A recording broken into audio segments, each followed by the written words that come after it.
देखिए, आपका चैप्टर है सिंपल इंटरेस्ट यानी कि साधारण ब्याज। आपकी सीट का सवाल संख्या 71। किसी धनराशि पर साधारण ब्याज की दर से पहले 4 वर्षों के लिए 5% की दर है, अगले 3 वर्षों के लिए 8% की दर है और 7 साल के बाद में 10% वार्षिक है। यदि 10 वर्षों की अवधि में कुल ब्याज 1850 रुपये है तो आपको राशि बतानी है। देखिए, हमने राशि का मान 100 मान लिया। हमने राशि का मान, प्रिंसिपल का मान, जो राशि निवेश की जाती है अर्थात मूलधन, मैंने राशि को 100 माना है। यदि आपने किसी राशि को 100 माना है तो जितने प्रतिशत की दर है 1 वर्ष का ब्याज उतना हो जाता है। बताओ पहले दर है कितनी? इसका मतलब 5% की दर है तो 1 वर्ष का ब्याज 5 रुपये होगा। आपका सवाल कितने वर्षों के लिए है? इसका मतलब है कि 5 जोड़ कितना होगा? 20। अर्थात पहले वाला जो ब्याज है वो 5% की दर का ब्याज है। तो 1 वर्ष का ब्याज 5 रुपये होगा, तो 4 वर्ष का ब्याज 5 चौक 20 होगा। अच्छा बताओ फिर क्या कहा उसने? अगले कितने वर्ष के लिए? हमारी जो दर है वो 8% है।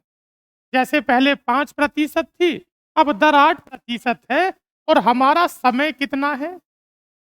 तो 8 तिया कितना होगा? 24।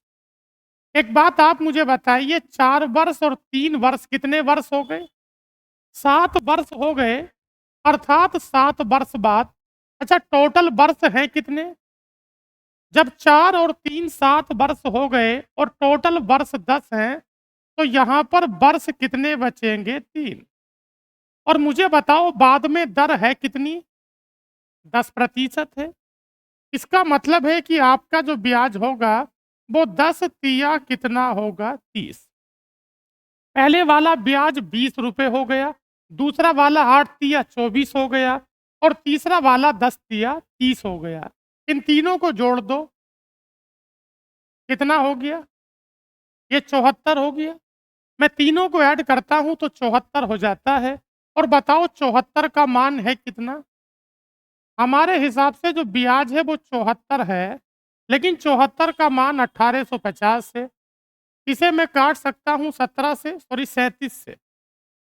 कुल मिलाकर ये पूरा पूरा 25 बार कट जाता है। 74 का मान 1850, तो एक का मान 25। आपको राशि बतानी है, राशि कितने पे काम कर रही है? आपको 100 का मान बताना है। जब एक का मान 25 होगा तो बताइए कि 100 का मान क्या होगा? 25,000 नहीं, 2500 होगा। ठीक हो गया।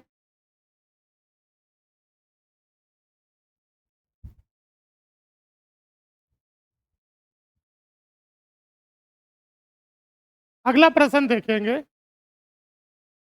बताइए पहले 2 वर्षों के लिए दर है कितनी? हमने राशि को फिर वही 100 मान लिया। हमने राशि को फिर वही 100 माना है। आप मुझे बताओ कितने प्रतिशत की दर है?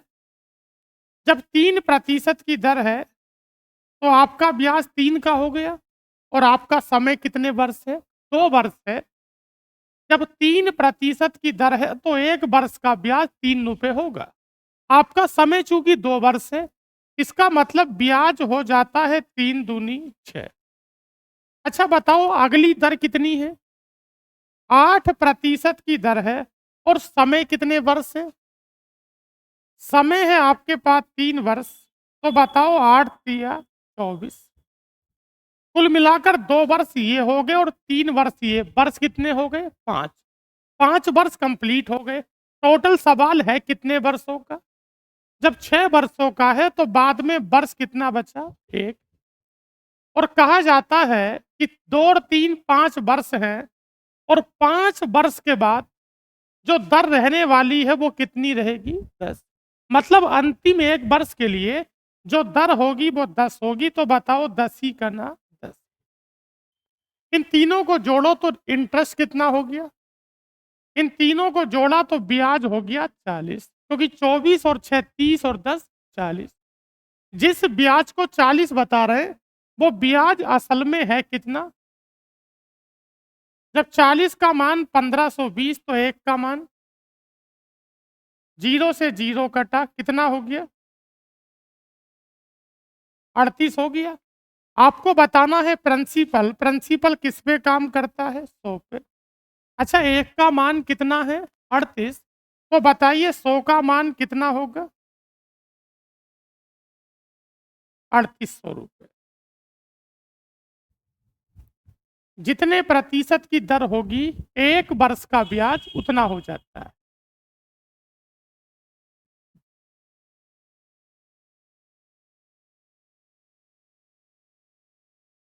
और देखिए एक सवाल है सर, प्रश्न में कहा जाता है कि राशि नहीं पता, मैं राशि को 100 मानता हूं। आपने रकम अगर 100 रखी है तो जितने प्रतिशत की दर है, बताओ पहले दर कितनी है? 12% की दर है। इसका मतलब 1 वर्ष का ब्याज 12 होगा। आपका सवाल शुरू में कितने वर्ष का है? आपका सवाल शुरू में 3 वर्ष का है, तो 12 तिया 36। अच्छा, फिर कितने की दर है? फिर दर कितनी है देखकर बताओ जरा। 16। 16% की दर है। और बताओ समय। 16% की दर है और समय 5 वर्ष, तो 16 पंजे 80। एक बात मुझे बताओ, 3 वर्ष ये हो गए और 5 वर्ष ये हो गए, वर्ष हो कितने गए? टोटल वर्ष हो गए 8। और 8 वर्षों के बाद कहा कितने की दर है? 20। 3 और 5 8 वर्ष खत्म हो गए। आपका सवाल कुल कितने वर्षों का है? 11 वर्षों का है। जब 8 वर्ष पूरे हो गए तो बताओ वर्ष बचे कितने? और 20 तिया 60। इस बार सवाल थोड़ा सा अलग है। पहले वाला ब्याज 36 है और दूसरा वाला ब्याज 80 है और तीसरा वाला 60 है। इन तीनों को जोड़ दो। हमारा जो इंटरेस्ट है वो 176 है, लेकिन कहा जाता है ये मान 176 का नहीं है। कहा जाता है कि इस बार ब्याज बहुत ज्यादा हो गया और ब्याज राशि से कितना ज्यादा है?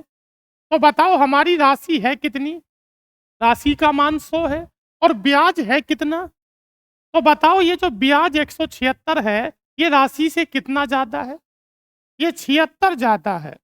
और 76 का मान है कितना? अरे 6080। 76 का मान 6080, तो 1 का मान 80 हो गया।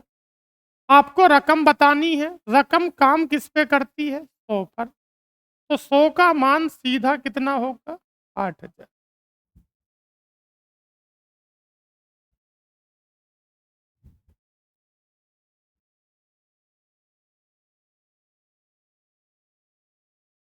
ठीक हो गया। रोहित ने विराट से कोई धनराशि साधारण ब्याज पर प्रथम 5 वर्षों के लिए, आपने फिर वही रकम को 100 माना। अगर हम प्रिंसिपल के तौर पर संख्या 100 का चुनाव करते हैं तो जितने प्रतिशत की दर होती है 1 वर्ष का ब्याज उतना हो जाता है। बताओ कितने की दर है? 4% की दर है और आपका समय कितना है? 5। तो बताओ 4 पंजे 20। 4% की दर है, 5 वर्ष का समय है, तो ब्याज 20 का हो गया। बताओ अगली दर है कितनी? 8% की दर है, लेकिन समय कितना है?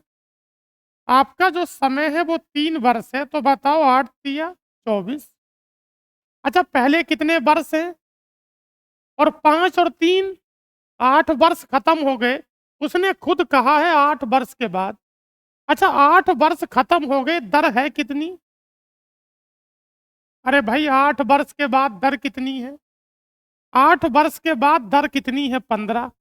और बताओ समय 5 और 3 8 वर्ष खत्म हो गया। समय टोटल है कितना? बचा कितना? यानी 15 चौका 60।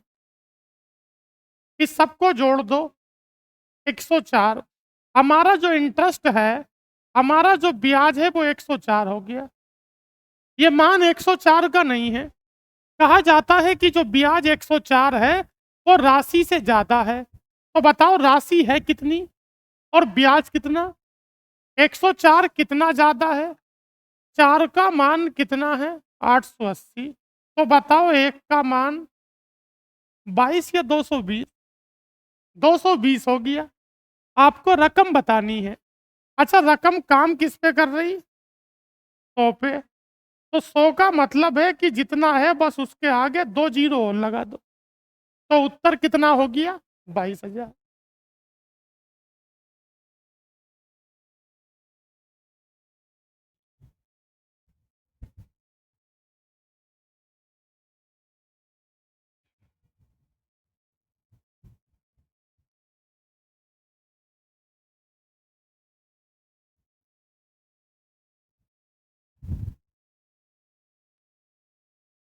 अगला देखिए साहब।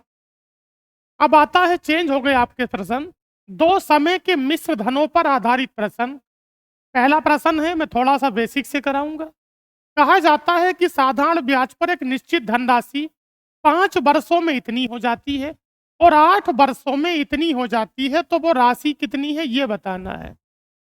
जब प्रश्न में इस बात को कह दे कि कोई राशि इतने समय के बाद इतनी मिल जाती है या इतनी हो जाती है, तो वो बात ब्याज के लिए नहीं कही जाती है, वो बात मिश्र धन के लिए कही जाती है।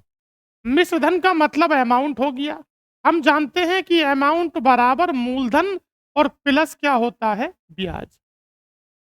जब कभी भी प्रिंसिपल प्रिंसिपल में यानी कि मूलधन में जब कभी भी इंटरेस्ट को जोड़ते हैं, ब्याज को जोड़ते हैं, तो आपको अमाउंट मिलता है। अच्छा बताओ, ये कितने वर्षों में कितनी हो जाती है? 5 वर्षों में 1050 हो जाती है। इसका मतलब है कि मूलधन प्लस, अच्छा अगर ये 5 वर्षों का मिश्र धन है, तो सबसे पहले तो इसमें मूलधन होगा, और मूलधन के अलावा इसमें कितने वर्षों का ब्याज होगा? 5 का। इसका मतलब मूलधन प्लस 5 वर्षों का ब्याज बराबर हो कितना जाता है? 1050। प्रश्न में इस बात को कह देता है कि राशि इतने से बढ़ जाती है या इतने गुना हो जाती है या इतना कुल मिलाकर प्राप्त होती है, तो वो सब बातें कही जाती हैं अमाउंट के बारे में, मिश्र धन के बारे में। और मिश्र धन बराबर होता है मूलधन प्लस ब्याज। और ब्याज उतने वर्षों का होता है जितने वर्षों का वो मिश्र धन होता है। मूलधन तो उसमें एक ही बार ऐड होता है। तो बताओ, मूलधन प्लस 5 वर्षों का ब्याज कितना हुआ? 1050।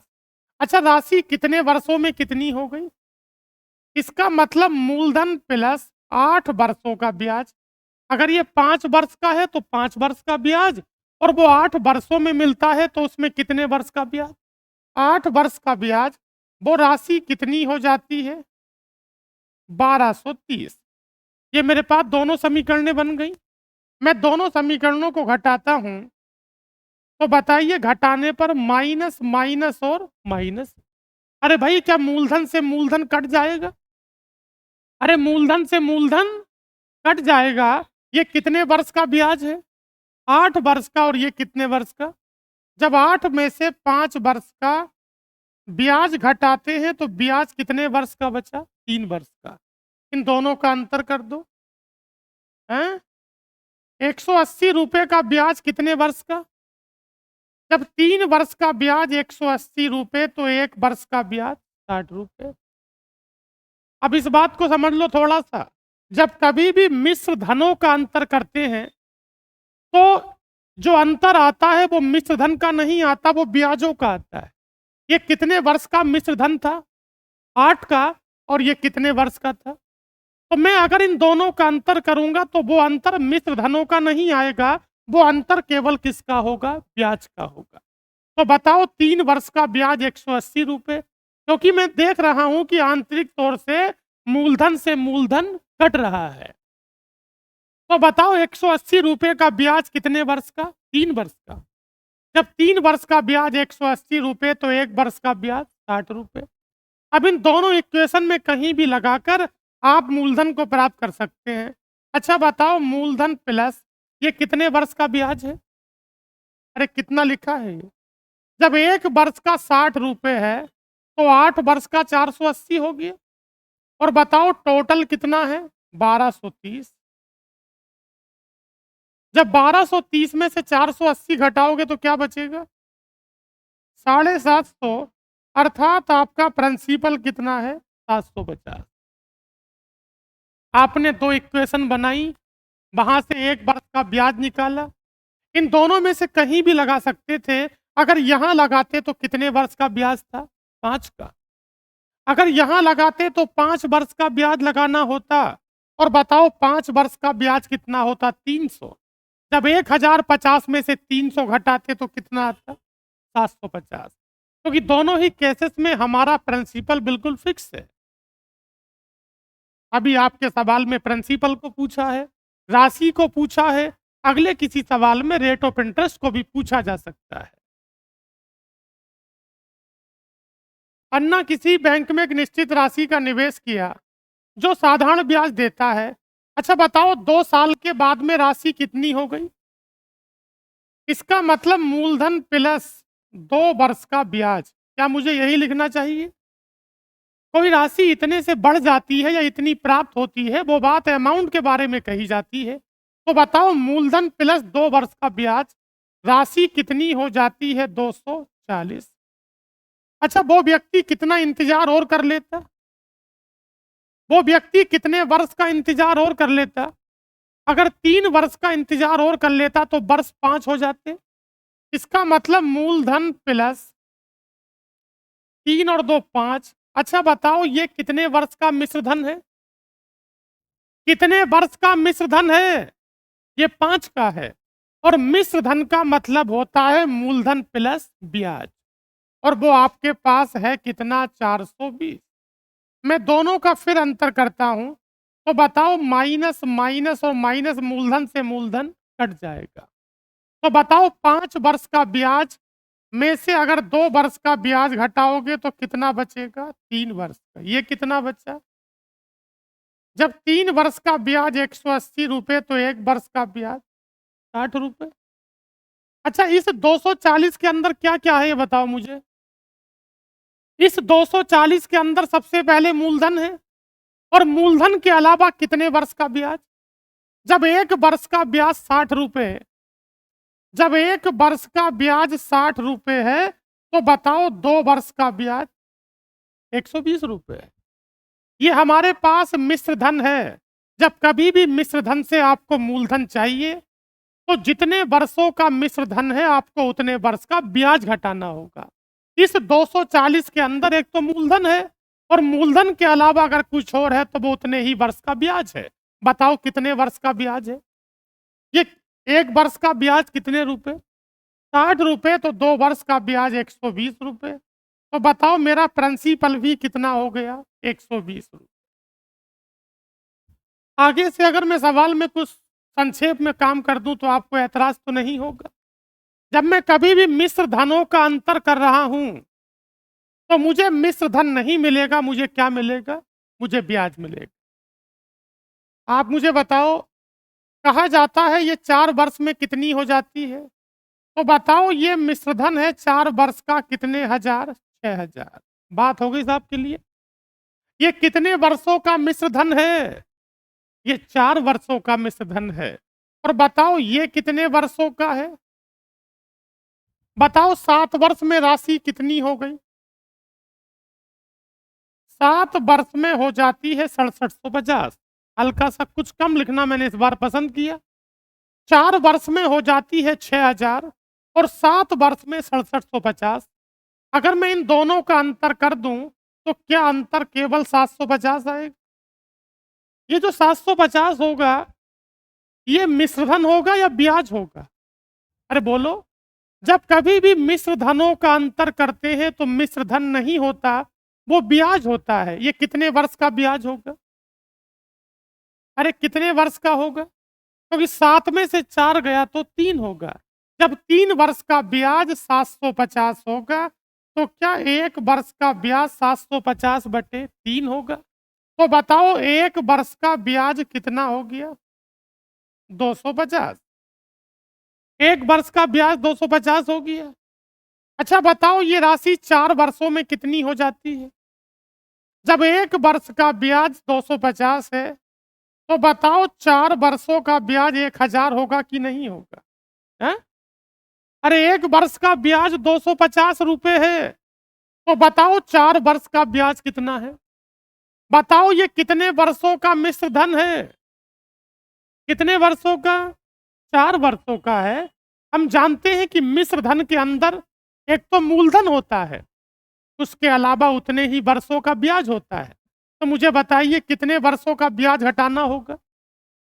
और 4 वर्ष का ब्याज है कितना? इसका मतलब मेरा जो प्रिंसिपल होगा वो 6000 में से 1000 मुझे घटा के मिल जाएगा। बताओ 6000 में से 1000 को घटाते हैं तो कितने हजार? 5000। जब कभी भी अमाउंट का डिफरेंस करते हैं तो अमाउंट नहीं आता, वो इंटरेस्ट आता है।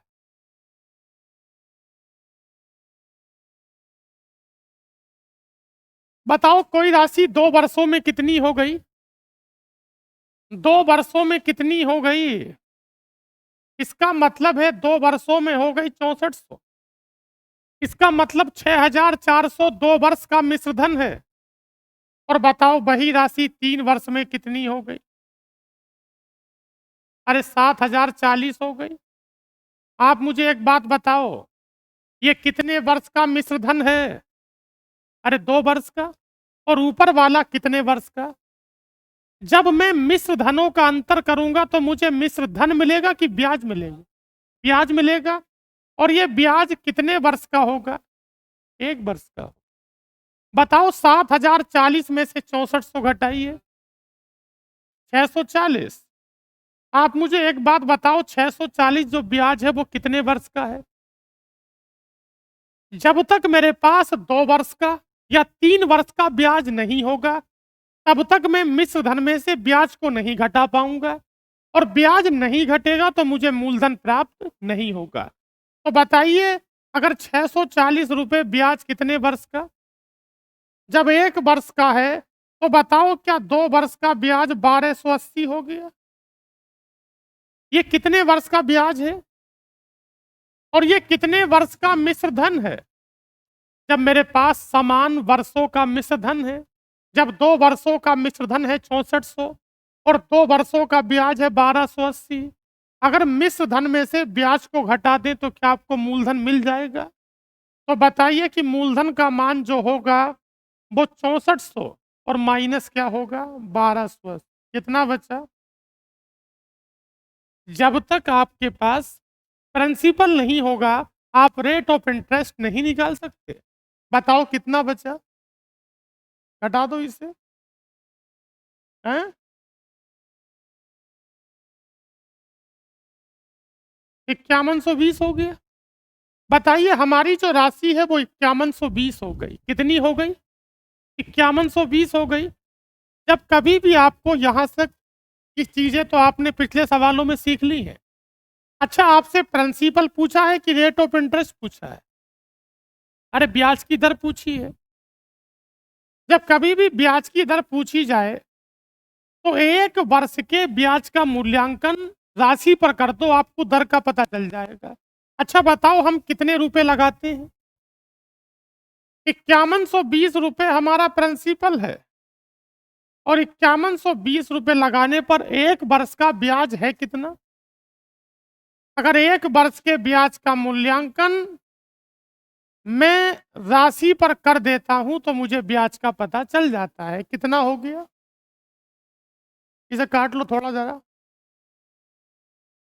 अरे 64 अट्ठे 512 कैसे हो रही है? 100/8 कितना हो गया? हैं? क्या जी? 2 का नहीं आएगा, 1 वर्ष का आएगा। 1 वर्ष का ब्याज कितने रुपए है? अरे 640 है। 1 वर्ष का ब्याज 640 रुपए है। ये आपने अंतर सही कर लिया। बताओ रकम कितनी आ गई? 5120 आ गई। तो एक बात मुझे बताइए, जो हमारे पास दर होगी, अरे 8 चौक 32 सही काट दिया मैंने। ये 100/8 हो गया। और 100/8 का मतलब 12.5 होता है। क्या होता है? आप इस एक की जगह क्या लिख लो? 12.5। अरे ठीक हो गया। जब कभी भी दर प्रतिशत का मूल्यांकन करते हैं तो ब्याज 1 वर्ष का लगाते हैं, और 1 वर्ष का ब्याज 1280 नहीं है, कितना है? 640। अगले सवाल में इसकी पुष्टि मैं कर दूंगा, आप परेशान न रहे। अगला बताओ फिर क्या है।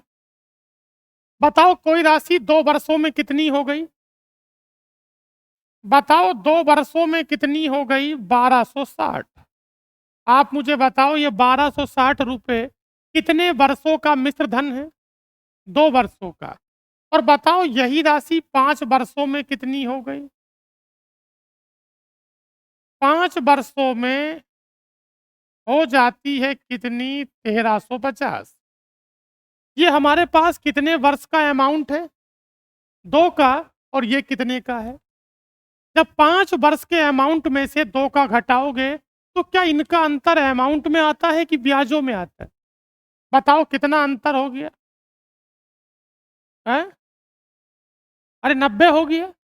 अच्छा बताओ 90 रुपए का जो ब्याज होगा वो 1 वर्ष का होगा कि 3 वर्ष का हो? अरे 5 में से 2 गया तो बताओ 3 वर्ष का जो ब्याज है, जब 90 रुपए है तो क्या 1 वर्ष का ब्याज 30 रुपए है? अच्छा ये जो अमाउंट है ये कितने वर्ष का है? 2 वर्ष का है। तो मुझे कम से कम 2 वर्षों का ब्याज निकालना होगा। और बताओ 2 वर्षों का ब्याज कितना होगा? 30 दूनी 60। ये कितने वर्षों का ब्याज है? 2 का। और ये कितने वर्षों का अमाउंट है? 2 का। अगर मुझे मूलधन का पता करना है तो मैं क्या करूंगा? 1260 में से मैं 2 वर्ष का ब्याज घटाऊंगा। बताओ 2 वर्ष का ब्याज है कितना? 60 रुपये। तो बताओ रकम हो कितनी गई? 1200 रुपये। अगर आपके सवाल में रकम पूछी होती तो मेरे सवाल का उत्तर 1200 होता। मुझसे रकम पूछी है कि दर पूछी है? जब कभी भी दर प्रतिशत का मूल्यांकन करना हो, जब कभी भी दर प्रतिशत का मूल्यांकन करना हो तो 1 वर्ष का ब्याज ऊपर लगाइए। बताओ 1 वर्ष का ब्याज है कितना? और रकम कितनी है? 30/1200 और गुणा कितना करते हैं? 100। इसे थोड़ा हल करेंगे। 00 से 00 कट गया। बताओ 3 से कितनी बार? 10 बार। ये एक काम कर लो, 6 से काट लो। बताओ 6 पंजे 30 और 6 दूनी 12। 5/2 हो गया। कितना उत्तर हो गया? 2.5।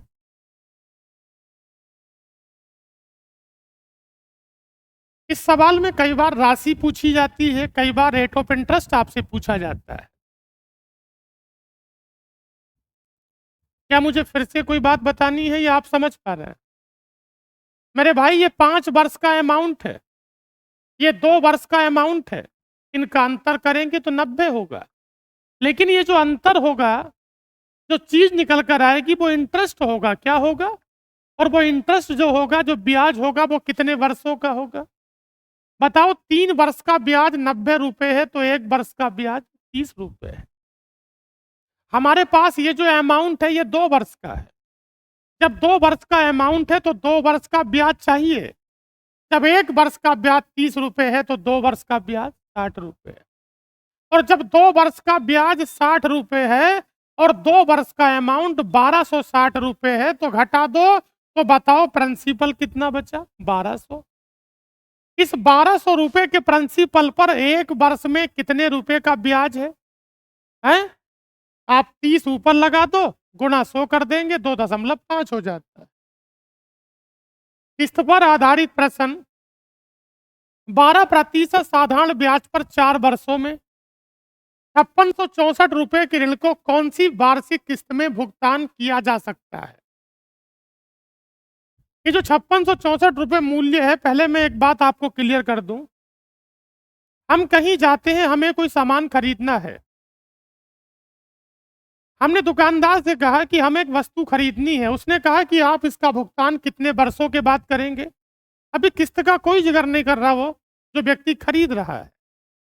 आपका सवाल ये है, कोई व्यक्ति दुकान पर जाता है, नकद में वस्तु कितने की है इस बात का खुलासा अभी सवाल में नहीं है।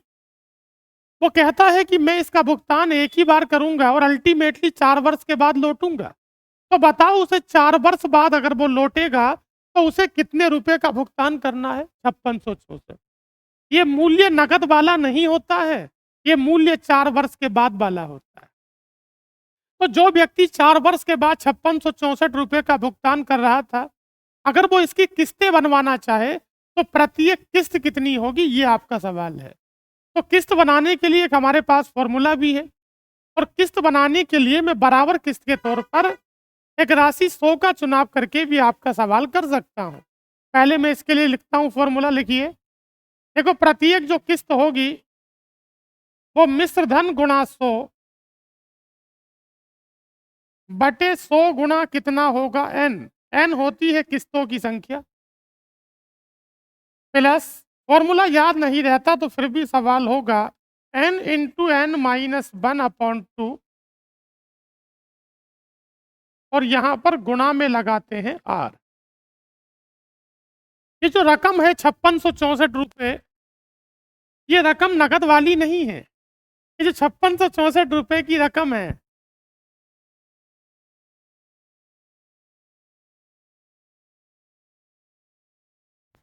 5664 रुपए की रकम है। हाँ, 5664 रुपए की रकम है, और हमें अदा करनी है किस्तों के रूप में। तो प्रत्येक किस्त का बनेगी, उसका फॉर्मूला है। देखिए, आप मुझे बताओ रकम है कितनी? रकम है 5664 गुणा 100। आप मुझे बताओ कितनी किस्तों का सवाल है? अरे 4 वर्ष का है ना। जब 4 वर्ष है तो 4 किस्तों का सवाल। कितनी किस्तों का सवाल? जब यहाँ पर n की जगह 4 लगाते हैं तो क्या ये मिलाकर 400 होगी? अरे बोलो, यहाँ पर n की जगह क्या लगाओ? 4 लगा दो तो 4। अच्छा बताओ, 4 में से 1 गया तो? 4 में से 1 गया तो 3, और बटे 2। और बताओ दर कितनी है? दर का मान 12। इसे थोड़ा हल कर लें। बताओ 2 छंग 12।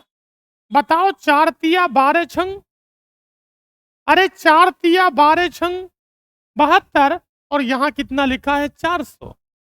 इसका मतलब हो गया 5664। 5664 गुणा 100। क्या नीचे वाले को जोड़ सकते हैं? बताओ 4 तिया 12 छंग 72, और ये पूरा 400 है। तो बताओ क्या ये 472 हो गया? थोड़ा सा कैलकुलेशन करिए इसका। 472 से काट लो इसे, कितना आ रहा है? क्या ये पूरा पूरा 12 बार कट गया? अरे 12 दूनी 24 है, 12 बार कट गया।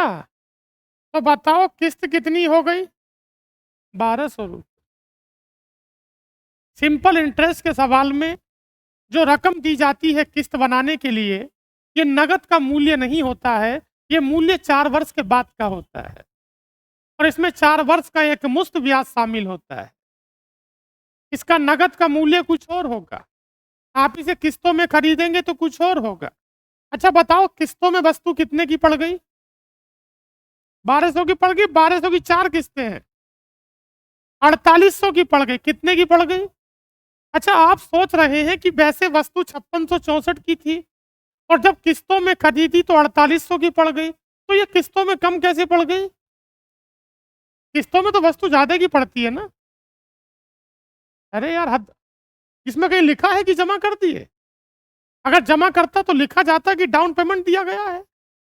ये जो 5664 रुपए है ना, ये 4 वर्ष बाद का है। अगर आप इसे किस्तों में इसका भुगतान करेंगे तो आपको पैसा कम देना पड़ेगा। मैं एक बात का और खुलासा कर देता हूं, देखिए 12 चौक 48, जरा इसे 148 से भाग लगाइए। 5664 को भाग लगाइए 148 से। आपका एक वहम दूर कर दूं।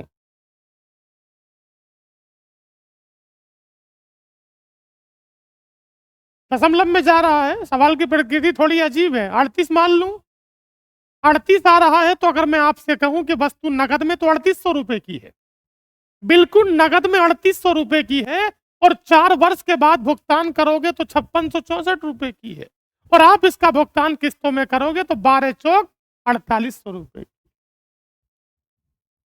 जो पैसा आप किसी व्यक्ति को 4 साल के बाद देने वाले थे, और जब आप उसे पैसा हर साल देना शुरू करेंगे तो आपको फायदा होगा नहीं होगा? कि 5664 रुपए नगद का नहीं है, नगद में तो 3800 रुपए की है, नगद में 3800 रुपए की है, और किस्तों में 12 चौक 4800 रुपए की है, और दुकान की तरफ लौटोगे नहीं 4 साल तक, और 4 साल के बाद जाओगे तो वस्तु 5664 रुपए की है। क्या आपको कुछ बात समझ में आई? एक और देखिए, बताओ कितनी धनराशि वाली ब्याज पर 3 वर्षों में दे वार्षिक किस्त 9% 9% प्रति वर्ष साधारण ब्याज 3270 रुपए के ऋण की मुक्ति दिला देगा। मैं एक बात आपको और बता दूं, ये 3270 रुपए की जो राशि है, ये एक्चुअल में नगद की नहीं है। ये जो राशि है, ये कितने वर्ष बाद देने की थी? ये 3 वर्ष के बाद देने की है। अगर आप भुगतान वर्ष बाई वर्ष करेंगे, हर वर्ष बराबर भुगतान करेंगे, तो आपको आंतरिक तौर से फायदा होगा। अब मैं सवाल को, ये किस्त का सवाल है, पिछले सवाल की तरह सवाल है, बिना फॉर्मूले के कर रहा हूं। देखिए, मैंने प्रत्येक किस्त का मान या प्रत्येक किस्त का मूलधन कितना माना है? 100। आपने प्रत्येक किस्त का मान 100 रुपए मान लिया। जो पहली किस्त होगी वो पहले वर्ष के लास्ट में दी जाएगी। जो पहली किस्त होगी वो पहले वर्ष के लास्ट में दी जाएगी। आपका सवाल 3 वर्ष का है, तो दुकानदार की ये मानवता रहती है कि आपने जो किस्त पहले वर्ष के लास्ट में दी है, उस पर वो अगले 2 साल का ब्याज आपको देगा। और मुझे बताइए कि ब्याज की दर कितनी है? जब 1 वर्ष की दर 9% है, तो 1 वर्ष का ब्याज 9 रुपए हो गया। वो आपको अगले 2 वर्षों तक ब्याज देगा, तो 9 दूनी 18। एक बार फिर समझिए, एक बार फिर समझिए, आपने किसी व्यक्ति को 3 किस्तों में भुगतान करने का फैसला किया है किसी वस्तु को लेकर। आप पहली किस्त पहले वर्ष के लास्ट में देंगे। आपने 100 रुपए उसे दे दिए, तो क्या वो आपके 100 रुपए का यूज अगले 2 सालों तक करेगा? जब आपके 100 रुपए का यूज वो अगले 2 सालों तक करेगा, तो क्या वो आंतरिक तौर से उसे आपको ब्याज उल्टा देना चाहिए, यानी कि दूसरे वर्ष और तीसरे वर्ष? तो वो आपको 2 वर्षों का ब्याज देगा। ब्याज की दर चूंकि 9% है, तो 1 वर्ष का ब्याज 9 रुपए होगा, तो 2 वर्ष का ब्याज 18 होगा। दूसरी किस्त दूसरे साल के लास्ट में दी जाएगी। इस पर केवल तीसरे वर्ष का ब्याज मिलेगा। तीसरा वर्ष मतलब 1 वर्ष, और दर कितनी है आपके पास? 9। तीसरी वाली किस्त तीसरे वर्ष के लास्ट में दी जाएगी, और एट मोमेंट उसी क्षण आपका लोन चुकता हो जाएगा। तो आपने लोन जमा करने के लिए कितने रुपए दिए? इसे जोड़ो, क्या ये 327 हो गया? अरे बोलो भाई। और जिसे 327 बता रहे हैं वो असल में है कितना? जिसे 327 बता रहे हैं वो असल में 3270 है। जब 327 का मान 3270 है, तो एक का मान 10 है। आपको किस्त बतानी है जो कि 100 पे काम कर रही है, तो बताओ किस्त का मान कितना होगा? 1000। आप सवाल को चाहें तो फॉर्मूले से कर सकते हैं, आप चाहें तो बिना फॉर्मूले के कर सकते हैं।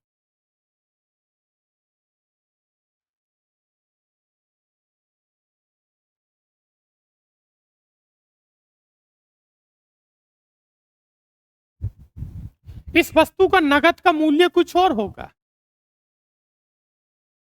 अगर मैं 3 साल के बाद दुकान पर जाता तो 3270 में मेरा पीछा घटता। मैंने अपना वजन हल्का किया, मैं हर साल के लास्ट में कुछ मैंने देना शुरू कर दिया, और मेरा पीछा 1-1000 की 3 किस्तों में घटा, तो मेरा पीछा 3000 में घट गया।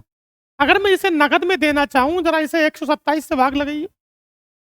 3270 को 127 से भाग लगाओ, पूरा पूरा नहीं घटेगा। घट गया। हाँ, पूरा पूरा नहीं कटेगा, 25 मान लूं। इसका मतलब नगद में वस्तु 2500 रुपए की है। कितने रुपए की है? नगद में 2500 रुपए की है, किस्तों में 3000 की है, और एक साथ अगर भुगतान करोगे 3 साल के बाद तो कितने रुपए की है? 3270। 5 वर्षों में 10% की दर से जरा बताओ हमें कितने रुपए का भुगतान करना है? मैंने प्रत्येक किस्त की राशि को 100 माना है। मैंने प्रत्येक किस्त की राशि को 100 माना है। पहली किस्त पहले साल के लास्ट में दी जाएगी। पहली किस्त पहले साल के लास्ट में दी जाएगी। एक साल खत्म हो जाएगा तो साल कितने बचेंगे? 4। इस पर आंतरिक तौर से मुझे 4 वर्षों का ब्याज मिलेगा, और 4 वर्षों का ब्याज कितना होगा? 40 रुपए। क्योंकि दर कितनी चल रही है? अरे दर चल रही है 10%, तो एक वर्ष का ब्याज कितना होगा? 10 रुपए। जब एक वर्ष का ब्याज 10 रुपए होगा और पहली किस्त पहले साल के लास्ट में दी जाएगी, तो बताओ समय बाकी कितना बचा है? 4 रुपए। तो मुझे 10 और चौक 40 रुपए का ब्याज मिलेगा। दूसरी किस्त दूसरे साल के लास्ट में दी जाएगी, इस पर 1 साल कम ब्याज मिलेगा, इस पर 3 साल का ब्याज मिलेगा, तो 30 रुपए का ब्याज मिलेगा। मैं तीसरी किस्त दूंगा, इस पर 30 रुपए का नहीं, इस पर 20 रुपए का ब्याज मिलेगा। मैं चौथी किस्त दूंगा, इस पर 100 रुपए के साथ मुझे 10 रुपए का ब्याज मिलेगा। और पांचवी किस्त में 100 रुपए दूंगा और उसी क्षण मेरा लोन चुकता हो जाएगा। जरा सबको जोड़िए तो। बता रहे हैं कि 600 हो गया, और जिसे 600 बताते हैं उसका मान 600 का मान 9600। जब 600 का मान 9600 तो एक का मान 16। आपको तो किस्त बतानी है। अगर आप किस्त की बात करेंगे तो किस्त का मान कितना होगा? 1600 रुपये होगा। क्या आपको बात समझ में आई? आपको यह तरीका थकाने वाला लगता है, आप सवाल को फॉर्मूले से भी कर सकते हैं। जैसा कि मैंने आपको बताया था फॉर्मूला, फॉर्मूला ये था कि a गुणा 100 बटे होता है 100 गुणा n। ये फॉर्मूला मैं बना के भी दिखा सकता हूं, लेकिन आपको समस्या हो जाएगी, इसलिए आप फॉर्मूले को सीधा याद रखिए।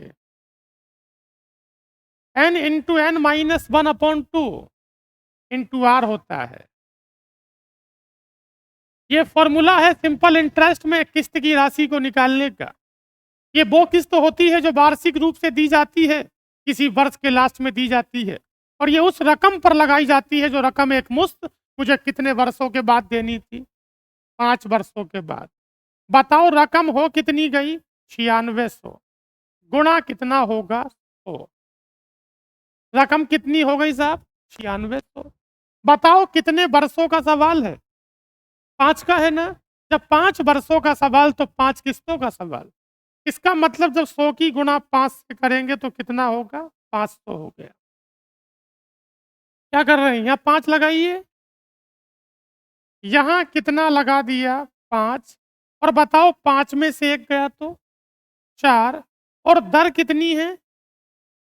10, और बटे कितना होगा? 100। बताओ 2 दूनी और 5 दूनी और 10 धाई 100 और 500, 100 और 500, 1 2 3 4 5, 1 2 3 4 5, ये लिखा ना 500?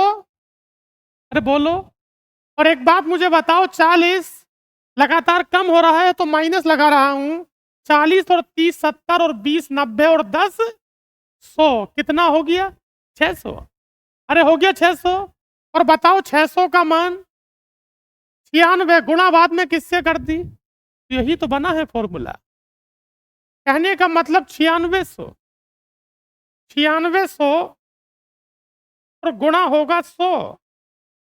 और बताओ जरा इसे जोड़ के कितना हुआ? 600 हो गया। ये 600 हो गया। 600 से काटा तो कितनी बार? 16 बार। बताओ 16 की गुणा 100 से करी तो आप सवाल को 100 मानकर भी कर सकते हैं, और आप सवाल को फॉर्मूले से भी कर सकते हैं। ये आपका अपना मन है।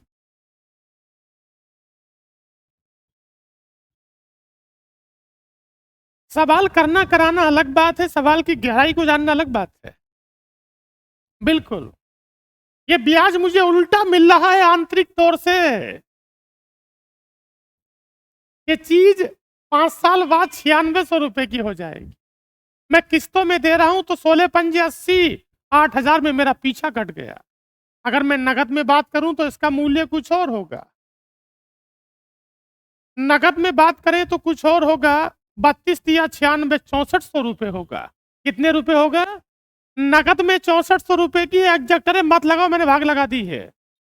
नगद में 6400 रुपए की है और किस्तों में 8000 की है, हैं? अरे यार, पूरा पूरा कटेगा बढ़िया, क्योंकि 50 नहीं 150 प्रतिशत का फ्रैक्शन 3/2, और 3 का मान 9600 तो 1 का मान 3200 और 2 का मान 6400 हो गया। तो खोपड़ी पे जो 2-4 बाल बचे ना, बचे रहने दो। अब आते हैं आवर्ती आवर्ती जमा योजना पर आधारित प्रश्न।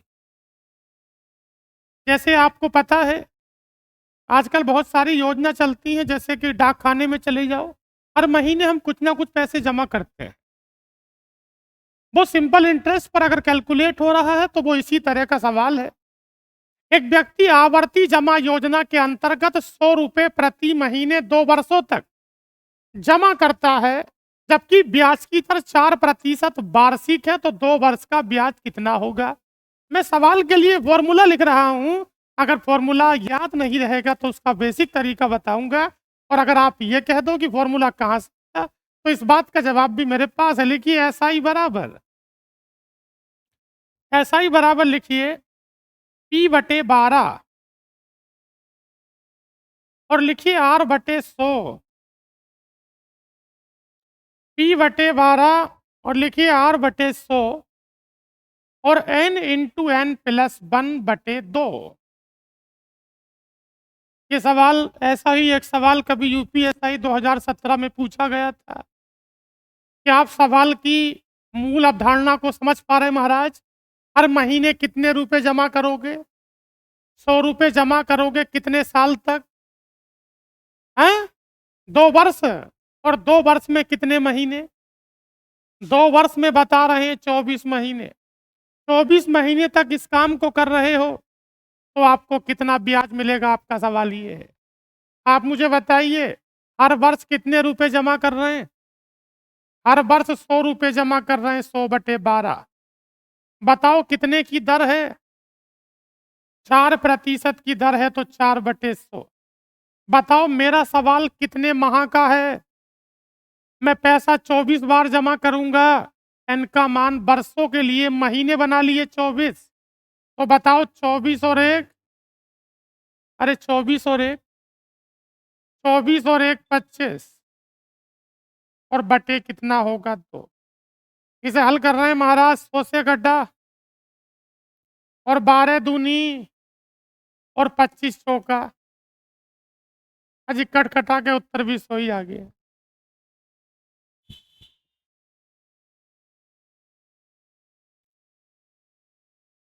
P/12 R/100 और N×N+1/2 इसका फॉर्मूला है।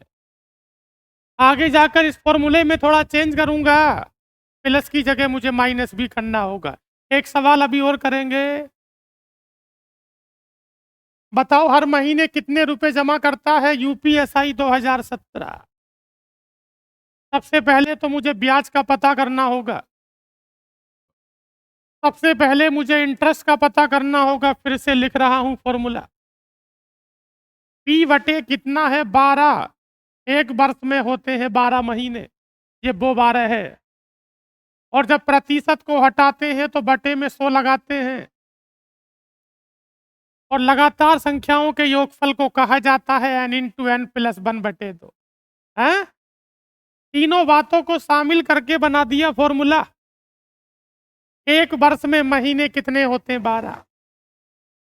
एक वर्ष में महीने होते हैं 12 और प्रतिशत को हटाते हैं तो बटे में 100 लगाते हैं, और ये क्रमागत लगातार संख्याओं का योगफल है। क्योंकि जो हम पहला पैसा जमा करेंगे, मेरा सवाल 5 वर्ष का है। कितने वर्ष का है? 5 वर्ष का मतलब है वो 60 माह तक रहेगा। चलो चीड़-फाड़ में थोड़ी कल करूँगा, अभी समय नहीं है। बताओ 5 वर्ष में कितने महीने? बताओ कितने रुपए जमा कर रहा हूँ? 40/12। कितने रुपए जमा कर रहा हूँ 40/12? बताओ आर का मान कितना है? 8/100। आप मुझे बताइए मेरा सवाल कितने वर्ष का है? 5 वर्ष में कितने महीने हो गए? 5 वर्ष में कितने महीने हो गए? अरे 60 हो गए। तो बताओ 60 गुणा कितना होगा 61 और बटे कितना होगा? इसे हल करो जी भाई साहब, और हल करके केवल ब्याज मिलेगा। हल करके केवल ब्याज मिलेगा। हैं? अरे 6 चौक 24 और 12 दूनी 24 और 24 तो खत्म हो गया है। यहाँ क्या बचा? और उधर बचा 61। अरे अनोखी बात मत करो महाराज, समय नहीं है। 488 हो गया। ये 488 रुपए का केवल ब्याज ब्याज हो गया। लेकिन आपको पता है कि आप हर महीने कुछ जमा कर रहे थे, तो आपका मूल आपको मिलना चाहिए। बताओ आपने 60 महीने तक कितने रुपए जमा करे? 60 महीने तक हर महीने कितने जमा करे? जब 40 रुपए जमा करे तो आपने कितने दे दिए होंगे? अरे भाई 2400 तो आपने खुद दे दिए, और 488 का ब्याज मिल रहा है, तो रकम कितनी हो गई? आज के लिए इतना ही रखते हैं। धन्यवाद।